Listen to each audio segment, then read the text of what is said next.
All right, I gotta start making videos Monday, Wednesday, Friday, because that's when the Panthers and I'm just so late. Week 9, Trez. That's like really week 9. Is when you realize the Panthers are dropping Monday, Wednesday, Friday, press conferences. But all in all, I missed Wednesday. I missed Monday. So today's Wednesday. I was able to take a few days to dissect the game. I was able to watch film. I was able to watch as many videos as I can on why the Panthers struggled. I wasn't able to watch the game for some reason. My connection was just foggy. But I watched the highlights. I watched as much film as I can possibly watch in order to give my honest and realistic takeaway on why the Panthers were just bad on both sides of the ball. And it's because they didn't have their QB1. It's because they didn't have Bryce Young. And this is what I've been saying.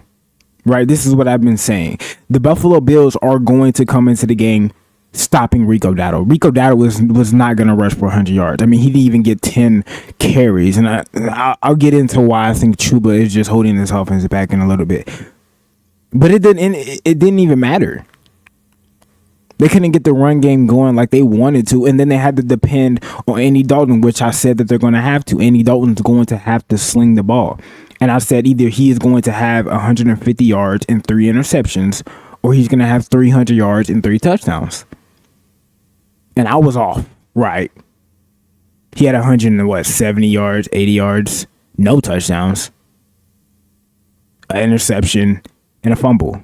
I think it was 2 fumbles. I don't know if that second fumble, like I said, I didn't watch the game, but I don't know if that second fumble counted against him. But all in all, he did not have a great game at all. And like that was kind of expected because Andy Dalton and Bryce Young, they're 2 completely different quarterbacks. They see the field completely differently. Bryce Young came into the NFL with the worst O-line in the league. He came into the NFL. I mean, you can argue that Bryce Young came into one of the worst situations at a quarterback in the history of football. He came into the league with Adam Thielen as his number 1. He came into the league with Chuba Hubbard as his leading running back. And he came into the league with a bottom tier, not even the worst defense in all of in history. And he came into the league with one of the worst O-lines in the NFL.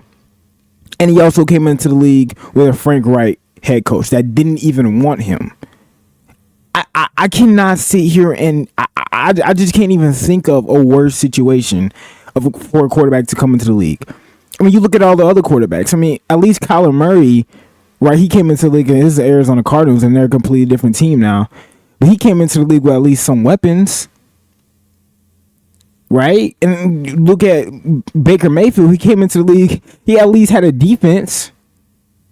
Right? I mean, granted, they weren't the best, but I just don't see... I just never seen a type of situation where Bryce Young or where a quarterback in general has came in to this type of situation.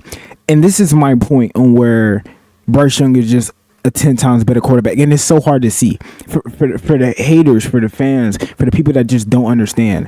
It's so hard to see. I get it because he doesn't throw for so many yards. He's not that slinger of a thrower. He's not a guy that's gonna throw for 400 yards or 300 yards and 3 touchdowns. He's not that type of guy. Can he do it? Absolutely.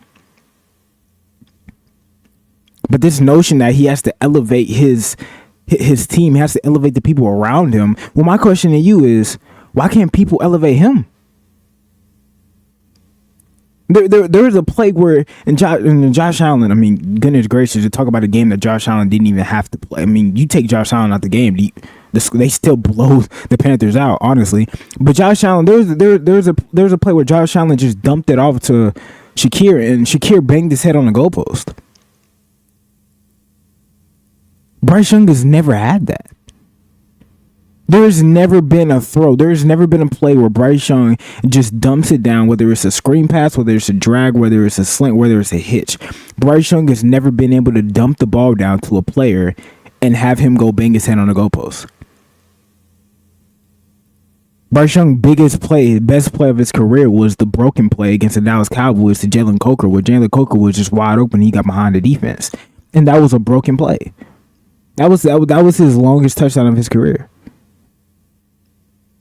But you're talking about something where a quarterback doesn't really have to do anything. He just has to dump it down. And the receiver or the running back can do the rest. Bryce Young's never had that. And I look at Andy Dalton's performance, and I'm not completely, totally mad at Andy Dalton. I kind of expected this, because when I say Andy Dalton and Bryce Young are two completely different quarterbacks, I mean they are two completely different quarterbacks. Andy Dalton is not the type of guy to just take what the defense gives him. He's never been that quarterback. That's why he's always had double-digit interception seasons, because he's not that type of quarterback to take what the defense gives him. Bryce Young is. Andy Dalton took 7 sacks last game. Bryce Young has 11 sacks on the season. Andy Dalton took more than half of what Bryce Young's sacks are in the entire season in one game. And that's because he was holding on to the ball for too long. That's because he was trying to wait for his receivers to get open deep down the field when that just wasn't the case. So it was either he was going to take a sack or he was going to force the throw and it could have been intercepted, or it could have been a great play. It could have been a great play by the receiver. But that's just the reality of it. They don't get open down the field. The receiver production outside of T-Mac, Coker, I feel like Coker still has to come along. That was his second game and he was able to catch a couple balls, but Coker is not a guy that's going to get behind the defense consistently. He's not a deep threat. He's a possession receiver. His ceiling to me is Randall Cobb, and Randall Cobb was a great, reliable receiver for Aaron Rodgers. But that's it. He never was a guy where, hey, we got a game plan for him. We got to take him out the game. Randall Cobb was never a guy where you got to send 2 at him. Randall Cobb was a guy that, hey, you one-on-one, there's a great chance that I can win this, and I can move the chains. That's what Jalen Coker is. That's what Jalen Coker's ceiling is. You can just, and he's a great player. I think he's a great player, especially this young for an undrafted. I think the Carolina Panthers hit home on that one. But we cannot act like he can be a legitimate receiver too on the other side of T-Mac. And we all know, like Leggett, I'm sorry, Big Dog, I love Leggett. I love Jimmy Horn as well. But Leggett has to the end of this season to produce, or we're calling for his head. There's people already calling for his head. If he does not get at least 600 to 800 yards receiving, and that's me being nice, dude. As a receiver too, then we're calling for his head. We need a legitimate number 2. Because T-Mac is gonna go for 1,000 yards. He just is. I think he's already over 500 yards in 8 weeks as a rookie. I think he's just behind Ibuka, which I would have loved to pick up Ibuka. I thought we could have snagged Ibuka in the second round, but I think he ended up going in the first round to the Bucks. I love Ibuka coming out of our house there. I feel like he stayed a year too long, but hey, it still worked out for him. But you look at this offense, and it's just like you're so mad, and you look at the quarterback, and why is the quarterback not produced? Why can't we throw the ball deep downfield? Look at who he's throwing it to. And I don't want to hear about the play calling. The play calling, you look at the play calling, and the play calling, the only thing that I really hate about the play calling is how predictable that the Panthers are. But I think once Dave Canales gets the right players around Bryce Young, the play calling is going to be great. Because Dave cannot call the game that he wants to call, because he is so limited at the skill positions. The Dallas Cowboys game was by far the best game that Dave Canales has called this season, by far. So I'm excited to say that Bryce Young is going to be playing this week. After watching the press conference of Dave Canales, which just happened like an hour ago, I'm excited to say that Bryce Young is going to be playing this week. He went to practice. He practiced today. I think he was limited. I'm not sure. I don't know if he went 100% of practice, but you come back to practice on the first day, it's a good sign that you're going to play, unless he tweaks something during the week and he has a setback. I don't see why Bryce Young doesn't play. I feel like he could have played this past week. I feel like the only reason why he didn't play this past week is because he didn't practice. And it was just like, when you throw him out there to the Wolves against the Buffalo Bills and he stinks up the joint, everyone's going to be like, oh, well, Bryce Young's not it. So I think that's why he didn't play. But there's a strong chance he's going to play this Sunday. And what is the game plan going against the Packers? I still got to watch a little bit more film on the Packers to see what they're great at and see what they're bad at. They're a confusing team. They don't have a legitimate number one. I feel like their running game it could be great, but their identity is confusing to me. It's not like they're the Bills. It's not like they're the Buccaneers. It's not even like they're the Seahawks. It seems like they're a little bit all over the place. I mean, some games you see them throwing heavy. Some games you see them running heavy. It seems like they just go on the flow of the game, which is fine. That's totally fine, but it's hard to game plan for them. So I have to watch a little bit more for them to see what the Carolina Panthers should do. But what I feel like the Carolina Panthers need to do offensively is get out going strong. And by the way, on Monday the press conference was, I mean, I'm not a sidekick. I'm not gonna act like I know, but I think we're gonna start seeing Rico Dowdle start the games.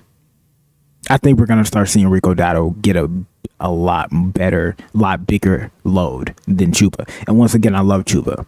I think the Panthers need to keep Chuba. Without a doubt, if the Panthers trade Chuba for a bag of Dorito chips, like they traded Adam Thielen for some peanut butter crackers, I kid you not, I'm going to lose my mind. I'm going to lose my mind because they're not great at trades. They're just not. Do not trade Chuba for a bag of Dorito chips, man. Don't do it. Have him back up Rico Dowdle, because I don't like that the Dallas Cowboys game. I was really concerned because they gave Rico Dowdle the ball 30 times. 30 plus times, I believe, if you want to get in the catches. And he had over 200 plus yards. That's too much for a running back. And granted, he can take it, but it's gonna come a time, and it's gonna be like deja vu with Christian McCaffrey all over again. And that's why Christian McCaffrey wasn't able to stay healthy for the Carolina Panthers, because we're giving them the ball 30 plus times a game. And it's gonna come back to hurt us. And then you don't have Rico Dowdle, and you're relying on, you're depending on Rico Dowdle as your entire offense. Have a little Detroit in you, where you can sprinkle in Gibbs, where you can sprinkle in David Montgomery, Amon-Ra St. Brown, Jameson Williams. You got so much, and I get it. The Panthers don't have that much talent, but you got to at least give them an opportunity. Throw a little tricks up there. Just get something. Get the crowd into it. Get your team into it. Get some excitement going on the sideline. These young players get confidence, that is a great step in the right direction. You give a guy like Jimmy Horn confidence, and hell, if you give a guy like Xavier Legette confidence, I feel like that can really help him out. Because I mean it when I say it. If he does not produce, he's going to be, they should be looking for his replacement. Because what's going to happen? I mean, you're going to go in another year with the same receiver core that lacks separation outside of T-Mac? You cannot do that consistently for Bryce Young. You have to give Bryce Young weapons. A lot more to talk about, a lot more to share, and a lot more film to watch. But Carolina Panthers are going to be against the Green Bay Packers on Sunday. It's going to be a tough game for the Carolina Panthers because they're on the road. They're on the freaking road, and we know how they play on the road. We know how they play on the road. So they're going to have to play their best game of the season. But let me know in the comment section, who do you have? Who do you have? I think I know what this answer is going to be. Who do you have, Carolina Panthers or the Green Bay Packers on Sunday? And what do you think? Question. How do you think they're going to manage their running back situation? Do you think they're going to trade Chuba in the offseason? I don't think they trade him in the deadline. I would be shocked if they trade him by the deadline. That would be dumb. I mean, unless you're getting a first-round pick for him, okay. But I highly doubt that somebody's going to give a first round for Chuba. I highly doubt it. But hey, if we get a first round, that's the only thing I'm accepting. Other than that, just keep him. But let me know what y'all think he's going to do in the comment section. Please.